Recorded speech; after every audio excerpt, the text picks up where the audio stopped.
What's up, everybody? Welcome to another session, another Grown Man session. I'm your host, Timothy Rhyme. This podcast was created to help empower young men, hopefully for generations to come.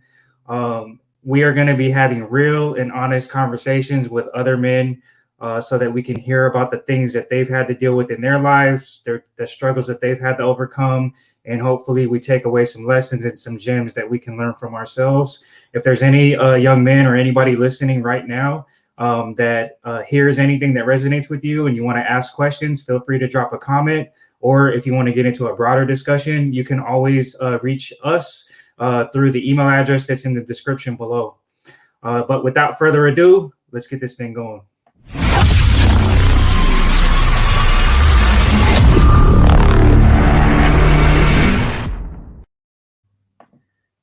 So today I have the pleasure of speaking with Scott Rowley. Scott is a really cool individual in my perspective. He owns a company called Peak Prosper that helps men overcome some of their own struggles in life and help them reach a higher potential of their own things that they could be capable of doing. Scott, thank you so much for coming on the show today. I appreciate it. Yeah, totally, Tim. Super stoked for our conversation today and just sharing some of my experience and insight from the years. Yeah, me too, man. Um, so me and Scott kind of met over the internet and real organically just kind of developed this rapport with each other really fast. And I've never had this happen before, but I really feel like it was kind of like a divine intervention in a sense, because I feel like your mission and my mission and even similar backstories that we have are very similar. So if you could do me a favor and the audience a favor and just kind of briefly introduce yourself and give us a little bit of information on your journey and where you're at now. And then, we just love to get to know you a little bit better. Absolutely, Tim. So I lead a men's performance and transformation coaching company, and we also have a big community of men that are experiencing just this desire to reach their next peak in life. And really, our expertise is helping men master their mind so that they can create the life of their dreams. And I live in Whitefish, Montana, in this little mountain town. I work out of my home office here, and I just love backcountry skiing and rock climbing and doing things in the mountains that challenge me physically and mentally. I've found that for me, God stands for the great outdoors, and I really, I really, I like really that. experience my connection to the higher energy when I'm outside challenging myself in the natural environment, natural world. So, yeah, that's just like a short summary of who I am and what we're all about at Peak Prosper, man. That's so awesome, man. I think, anytime I meet somebody like yourself, I always say that you're doing God's work anyways, so trying to tap into that energy in other people and try to help them realize it and manifest it is in my opinion, God's work. So much respect to you for that. Talk to me a little bit about what led you into creating Peak Prosper and your journey to that point. Such a dream, man. I've been looking back at my notebooks the last couple of days because I have a major milestone coming up in my life tomorrow. Actually, I celebrate 4 years free from alcohol, and my Congratulations. thanks, brother. Thanks a lot, man. Hmm. It's a milestone in my life, and I share that with your community, with you, with everyone close to me as an example of what's possible when we take substance out of our body. And Hmm. kind of like rewinding in my life, I started drinking when I was 13. That was the first time that I got really drunk, and Hmm. it didn't become a big problem for me until high school, and then even more so in college. And during all these years, all this time growing up in my life, I was always an athlete. I raced track, I ran marathons, I ski raced, I skied competitively at the state level, and I did quite well, man. And but I always felt like to fit in socially, I had to drink, I had to smoke weed, I had to use drugs. And Hmm. as I got older and as I got into my corporate careers, that was still a very prevalent habit in my life and part of my lifestyle. And it was a big social piece of what we did. It felt like the social norm. And it wasn't until I reached a point where I had this desire to stop drinking and stop smoking weed and stop participating in these destructive addictions, but not having the conscious ability to do so, that I Right. really slipped into a deep depression. I felt a lot of anxiety and overwhelm, and my self confidence just went to an all time low. My relationships started to suffer. I Mm-hmm. experienced some legal problems, even, man. So during all this time, as I kind of transition into early adulthood, I'm working at a marketing agency. I build a fairly respectable career, and I'm managing a team of 15 people. But on the inside, man, on the inside, I just feel like I'm dying. I'm Mm-hmm. literally crying inside and masking it with alcohol and smoking weed at night, just having to go to sleep, and my relationships are suffering. I'm not living up to what I know is within me. And Yeah. Yeah. I, I've always been this like natural, I guess you could call it a natural born leader, someone that tries to be the shining light in the room, someone that tries to ask the questions and draw out the peak potential within all of us that exists. But when I reached this point in my life, this low emotional and physical bottom, that spark was gone, man. That light was Mm-hmm. gone. And I, I celebrated one of my friend's birthdays one weekend, and we we drank a lot, we smoked a lot of weed. I think we did some cocaine, and the next day, man, the next day I felt the worst I'd ever felt, Yeah. physically, Yeah. emotionally, and I felt like I reached this literal and metaphorical split on my path in life. And I it was like there was this higher message, this God message flowing through me, or higher consciousness just saying, hey Scott, you can keep going the way you're going, and your life is going to be miserable and painful and not what you have always imagined, Mm-hmm. or you can take this other path.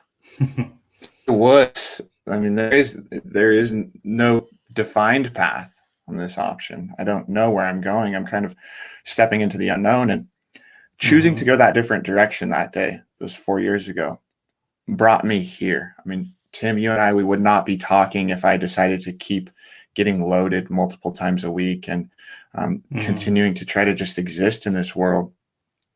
I'm excited to kind of talk about the next chapter now that I've rolled into. But I'm sure you have some questions for me, man, based on just my past that I shared with you. And yeah. Yeah, I totally relate to what you're saying about the addiction and just not feeling good about yourself. For me, my struggle with my addiction and with the substance abuse that I was dealing with, I think it all stemmed from me just like feeling really lost and feeling like unable to cope with the things that I was going through in my life. Was that something that you kind of were feeling as well, or what were your reasons behind your addiction? Like, do you think? So, I mean, multifold. I mean, there's some unknown reasons, but the known Mm. reason was just being stuck for years in something that I call the feedback loop from hell. And if the listeners here aren't really familiar what a feedback loop is essentially us experiencing an emotional response to some event in our life. So we feel a certain way. Those Mhm. feelings lead to all kinds of thoughts that we're thinking about ourselves. And when those thoughts meet our current identity and how we see ourselves in this world, we then take actions in alignment with that current identity, which just further fuels the life that we're currently living. So, Mhm. what happens here now, in my experience, and why I found myself drinking all the time, smoking weed all the time, using other drugs, and defaulting back to other addictions, was really this desire to escape the emotional experience that I was feeling based on those triggers that were happening in life. And when we talk about emotional triggers, I think back to things like people and places and things that are outside of me. So Mhm. Mm-hmm. When we look at our lives, Tim, really the only thing that we have control over is our own mind. We have Oh yeah. no As soon as we look outside of ourselves, we've lost control.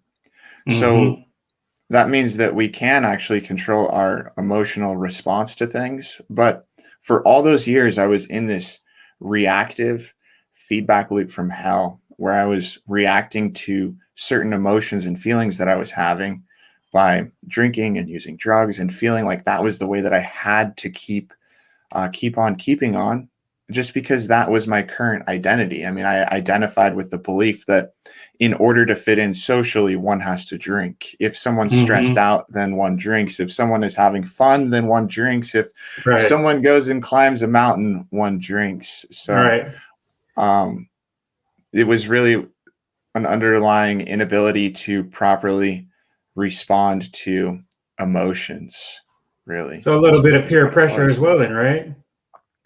Yeah, I mean, I think that peer pressure is something that affects all of us. I mean, I, Mm-hmm. I believe in the quote that I think Brian Tracy said, we become the average of the 5 people that we spend the most time around. So if you want to change Oh your wow. life, change the people that you spend time with. Oh, that's And huge. so by default, what that means is if the people that I'm spending my time with have a tendency to invest in themselves, invest in their professional and personal growth, invest in taking their lunch hour to record a podcast with another guy, just do good things to do good things in this world, then I will naturally have a tendency to create more good. And Right. contrary, if I'm around people that are toxic, intoxicating themselves, and just not doing really great things, then I will become that. So, Oh yeah.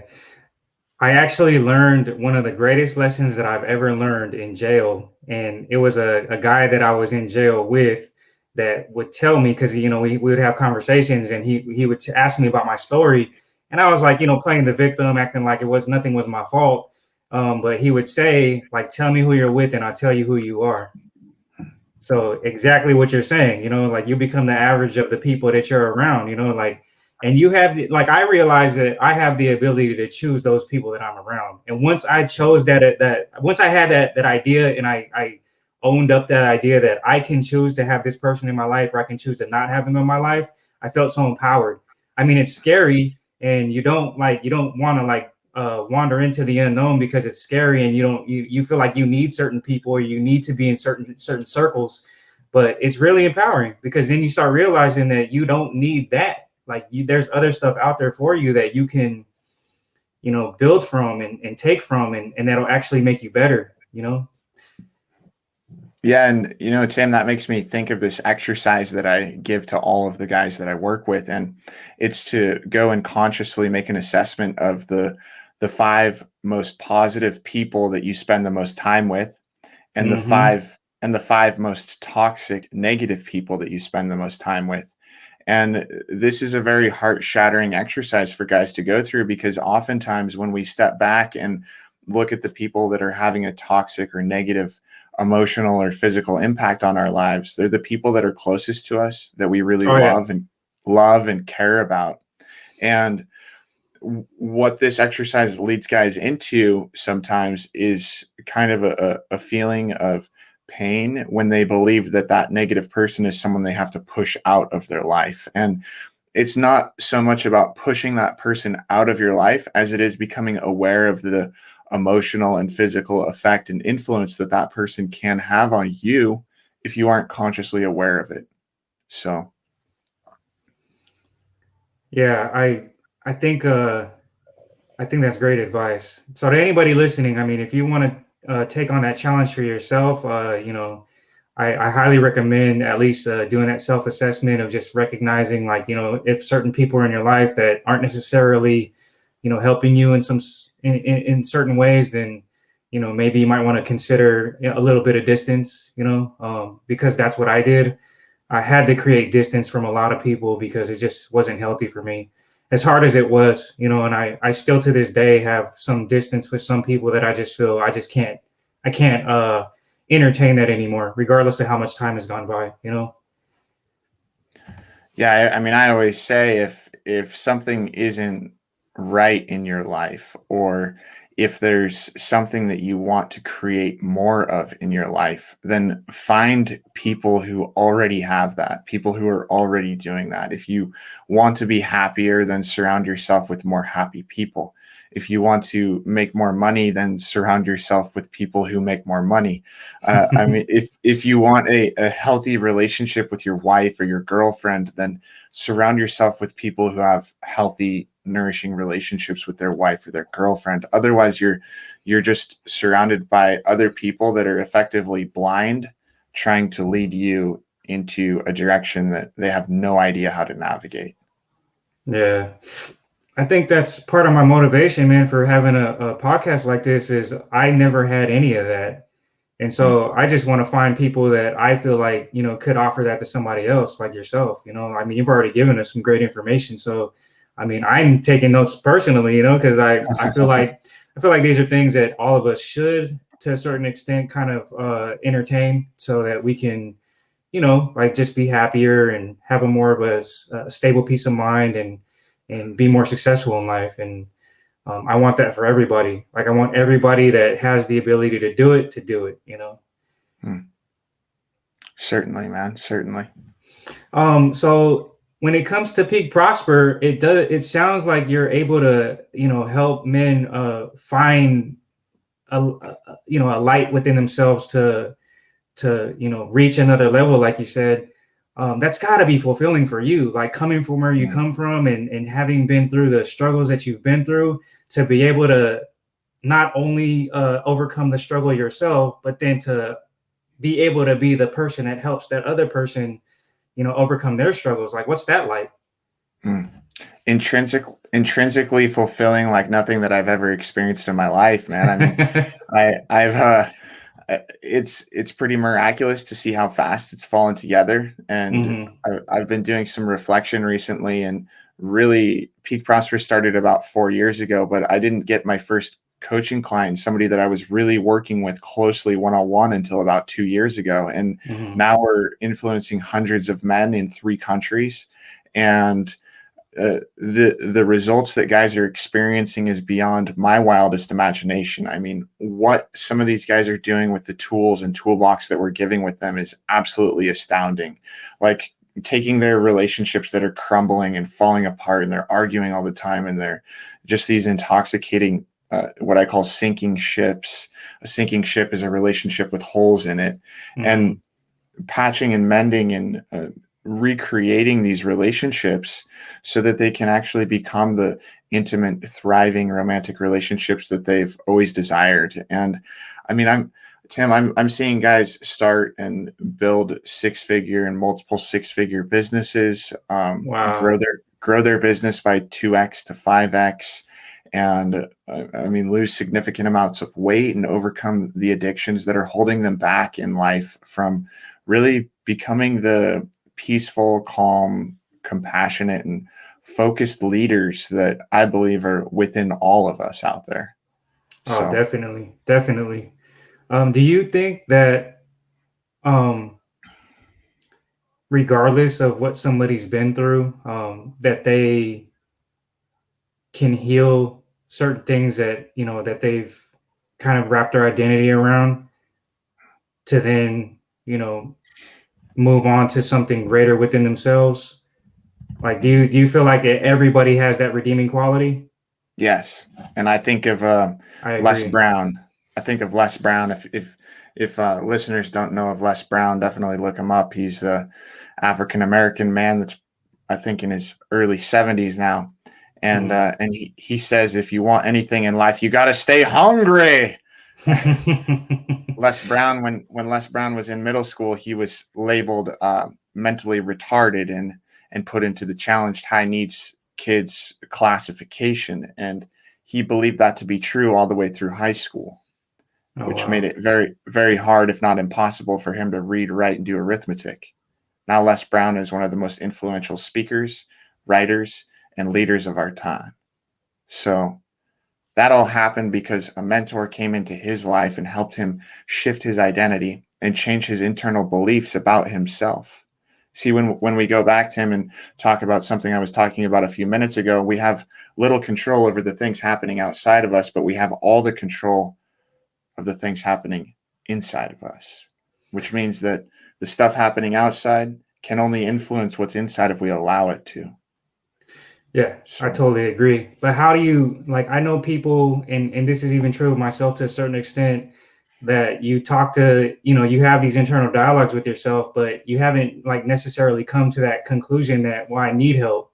Like some people are just so kind of comfortable in that frame of thought to where like they're okay with the toxic stuff, they're okay with the negativity, they're okay with all these things because it's become normal to them. So how do you maybe give somebody that's in that space of not necessarily seeing it yet, how do you give them a little bit of a nudge, or what advice could we give them so that they will maybe move forward or try to find something that will inspire them to take a different approach? hmm. Tim, I believe questions are the key to unlocking the inspiration that's within all of us that's necessary for change. And oftentimes, those questions that we ask are the most painful questions to address. See, Yeah. pain is a wonderful motivator for change. And if something is comfortable, if we're in a state of comfort, we will just stay there, no matter how toxic or unsupportive a thought, belief, or action is in our lives. And for someone to get to the point where they are willing and open-minded enough to actually ask for help, they have to ask themselves some painful questions. And Hmm. they have to be willing to look at themselves in the mirror and ask themselves if they are living in alignment with the man or the woman that they truly desire to be. Hmm. And are they thinking about themselves in such a way that's supportive to where they want to be in a day, a week, a month, a year? See, we talk a lot about suffering, and suffering is the result of continual pain created based on past experiences. If we take something, Hmm. for example, I got arrested years ago for drinking and driving. I'm not proud of that at all, but I no longer have the shame associated with that past experience.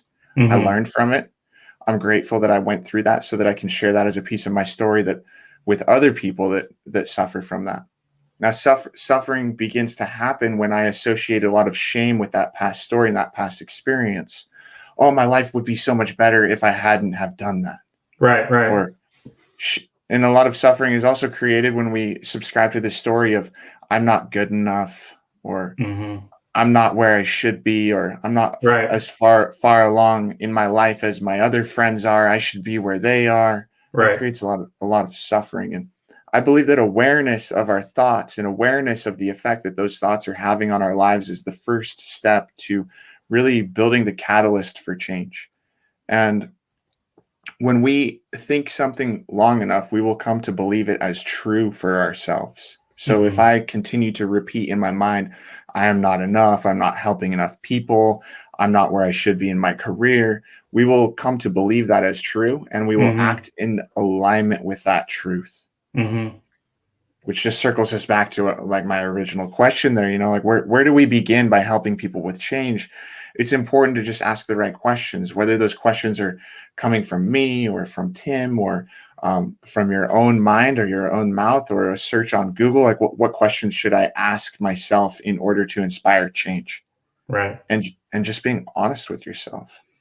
And it kind of circles back into the feedback loop from hell that you're describing, because when you believe those thoughts long enough and then they become stuff that you align your behaviors with, you're just in that feedback loop of like, oh, well, I'm not good enough, so I'm going to act like I'm not good enough. And then you're going to get the results of like, of what that action brings. And then it's going to just keep cycling within yourself.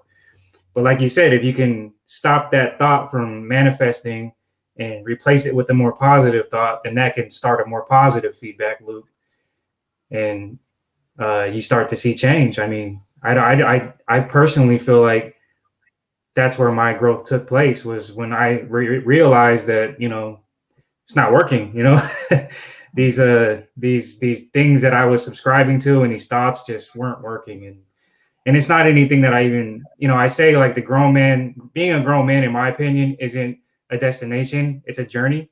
So it's stuff that we're always working on. It's stuff that we're always trying to improve. And another thing that you just said that sparked a thought in me was I was listening to I really am a big fan of Dr. Wayne Dyer, and I was listening to him the other day, and it was a story about, the moral of the story was you don't die from the snake bite, you die from the venom. And what you're describing a few minutes ago about dealing with the shame was, the event was the snake bite, the shame was the venom, and it could kill you, over amount of time if you don't do anything about it. So to me, that resonates with me because I've been bit a lot. I have a lot of snake bites that I'm trying to make sure that the venom doesn't kill me, and I'm sure that there are a lot of people out there that have the same experience where you have a lot of snake bites and you're not realizing that the venom is coursing through your veins right now. And so like part of my mission is to just help other people like deal with the venom, because we all have some venom in us. Yeah, I mean, that makes me think back to emotions. And when we talk about the feedback loop from hell and why I was drinking and why I was smoking weed and my emotional experience that I was having, I was not listening to what the emotions that were trying to tell me about certain people and places and things and responses to those people, places, and things. Right. So when you talk about the snake bite, I think of my emotional feeling triggered by some event. Like the emotion might be a little bit of the venom, but the venom is catastrophized when I respond in a way that's not conducive to where I actually want to be. Right. You let that experience kind of, you let that experience push you in a direction that isn't necessarily where you want or should be going. I heard something really insightful yesterday, and it was about this subject of the feedback loop from hell and why we have such a hard time as humans breaking it. And just because I'm a coach, just because I help guys going through this does not make me immune to it. I have not gotten the immunity to negative thoughts and beliefs of myself. They still creep in, but I've been empowered with some of the tools that are necessary to break that cycle so that I don't fall into like a decade-long spiral that's out of control. I can catch myself and be there for 5 minutes or 10 minutes or sometimes a day at most and snap out of it. But what happens and what gets people just stuck in this negative cycle is the end of the feedback loop is our performance. It's our current reality and where we are in life and what we're experiencing, whether that's in our career or our relationship or with our health, whatever that current reality is. Now, when we continue thinking and feeling and operating from this current image of ourselves and where we are, and we compare that to our fantasy, our imagination, where we think we want to be, we look at this comparison, and when we just see the gap and we realize we aren't where we want to be, that creates a lot of emotional pain and just makes us feel stuck. And when we feel stuck, we aren't able to take the actions that are necessary to get us to where we want to be.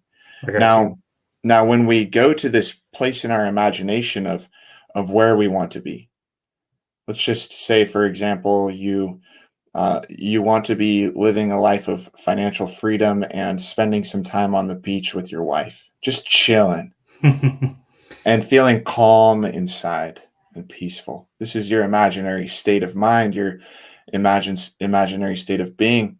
Now, you and I, we can both go to this place in this conversation we're having right now. We can imagine it as a possibility in our future reality. In fact, I bet we'll see each other on a beach someday.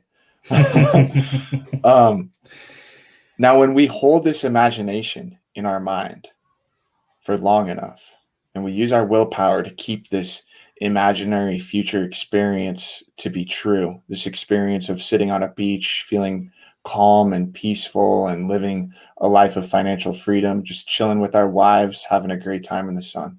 When we just stay there with our willpower for long enough, we start to think about plans of action that would be necessary to turn that future state into a reality.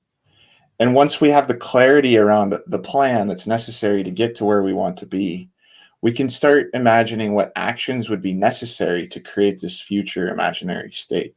Mm-hmm. And then when we can see the actions that are necessary to get there and we start actually changing the actions, then we start to make forward progress as long as we stay in this loop. So we're staying in this imaginary future state, taking actions in alignment with it, rather than falling back into this state of I'm not enough. I'm not where I want to be. Mm-hmm. This is how we break that feedback loop from hell. At least it's a part of it. It's a part of that process. Man, that's powerful, man. That's so powerful. I don't know if I told you this, but I'm also an artist and I do hip hop music. So to me, like the power of words are so like important. But I've come to learn that the power of the words that I tell myself are even more powerful. Hmm. Somebody asked me once, Scott, who do you hang out with the most? And I started just making a list of all my friends and my family, and I make this list, and he goes, Scott, the person you hang out with the most is not on the list. What are you talking about, man? I know where you're going. Yeah, you hang out with yourself more than anybody else. Yep. And you can be the nicest person to yourself, or you can be your own worst enemy. So Yeah. I actually when I was younger, I called into this radio show about astrology, and the guy that was doing the astrology, I mean, he asked you your birthday, time, place, and location, or whatever. But the gist of it was that you're your own worst enemy. And looking back, like he was spot on, dude. I was like self-destruct mode. So I totally agree. But now that I'm like, older and more aware and in tune with myself, I feel like I'm actually turning into my own best friend. And I think that's powerful in the sense that like, it's a peaceful thing rather than a chaotic thing. So I appreciate you saying that. I know you got to get going soon, so I just want to give you a chance to kind of talk about your platform a little bit more. And then if you could maybe offer some advice to any young men out there right now that is kind of struggling or that is going through their own personal struggles. Why don't we focus on the latter? Like if you want to learn more about Peak Prosper in our platform, just go to peakprosper.com. We've got a bunch of free resources there. And just check out the website if you want to learn more about our platform and what we have to offer and how we help guys break that feedback loop from hell that Tim and I were talking about. We've got a free course on there that'll guide you through the whole process. And so just go check out peakprosper.com right after this video. And I'd like to spend the next 5-10 minutes here just unpacking some tips, some insight, some wisdom for anybody who's struggling out there. Please do. Let's really focus on 3 key components, and these are part of the foundation of the work that we do at Peak Prosper. And the first one that I want to talk about is transforming your inner pain to inner peace.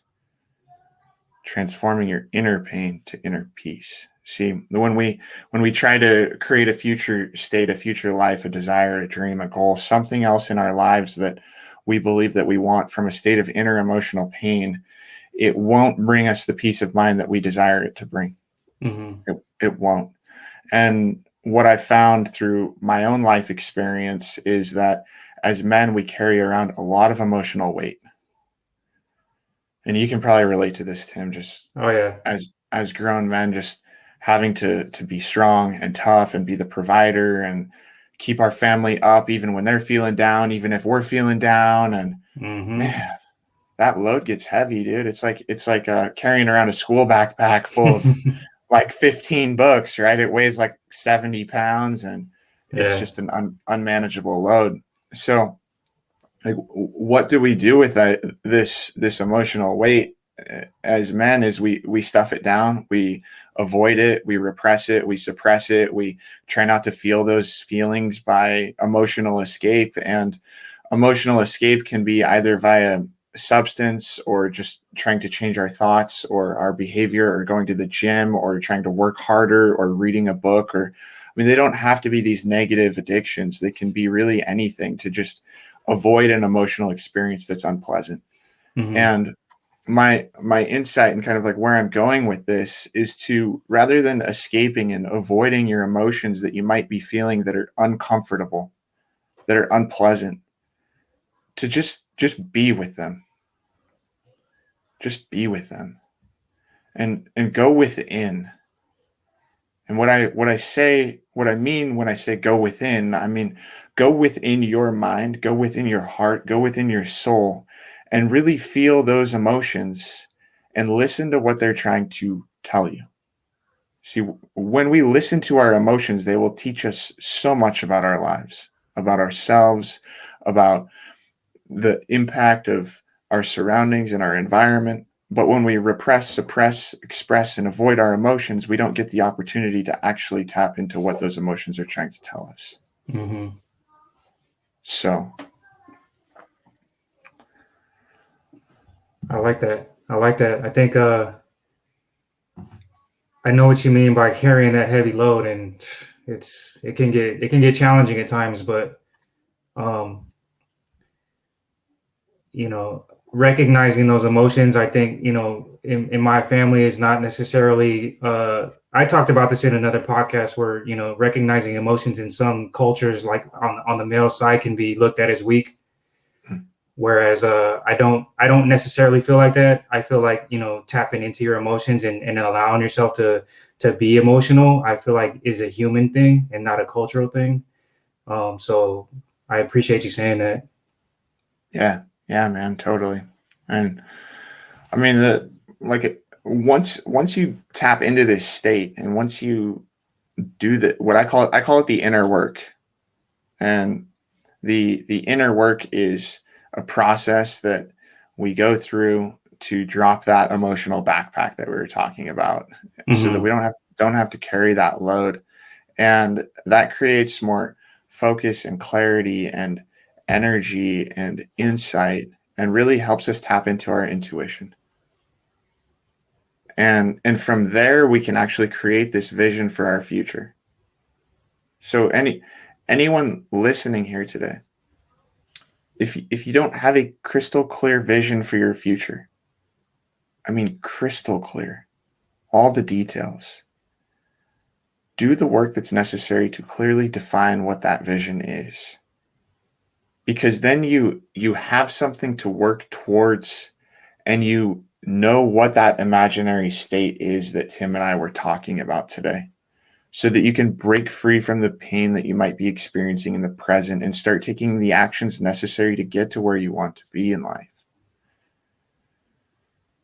Yeah. So, I highly encourage anybody listening and everybody listening to challenge yourself, because you're worth it. You have so much more potential, regardless of your position or where you're at or what you've been through.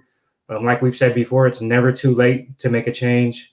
I barely started figuring things out in my late 30s. I'm about to be 40. And I'm still figuring things out, so I really do hope that anybody listening takes Scott up on using some of his resources on his website. Go check out peakprosper.com. And we really appreciate everything that you've bestowed upon us, Scott. Like, really. yeah, I mean, thank you, Tim. Thank you for the invitation to be a part of what you're creating here with the Grown Man Sessions. And again, to anybody listening, definitely go to peakprosper.com. We have a free mini course there to help men that want to transform their life and unleash their untapped potential. So, super stoked to connect with anybody. If you want to reach out to me, I'm on Facebook at Scott Rowley, or just watch the mini course on peakprosper.com and book a call with me. I'd be stoked to help you out. So, We will put a link in the description below, so you don't have to look for it. Just go into the description, and we'll add a link down there so you can reach out to Scott and tap into these awesome jewels. Thank you so much, Scott. This has been a really, really amazing session. I feel like we are gonna, be able to help some people, and increase the vibration that is helpful. So, Thank you so much for your time, and I hope that you got something from this too, man. Because I don't ever want it to be a one-way thing. Always do. I always do, man. Just I'm humbled and grateful that I've had the opportunity to share some of my story and some of the tools that have been handed down to me from my mentors. So thank you for the opportunity to be here today, man. Awesome. Thank you so much, Scott. I am gonna sign off, but I always end by saying that um, one person can change the world, but it's one person at a time, and that one person is you. Stay tuned for Grown Man Sessions in the future. We're going to keep having more and more awesome guests like Scott on. So just stay tuned. Much love, guys. Peace out.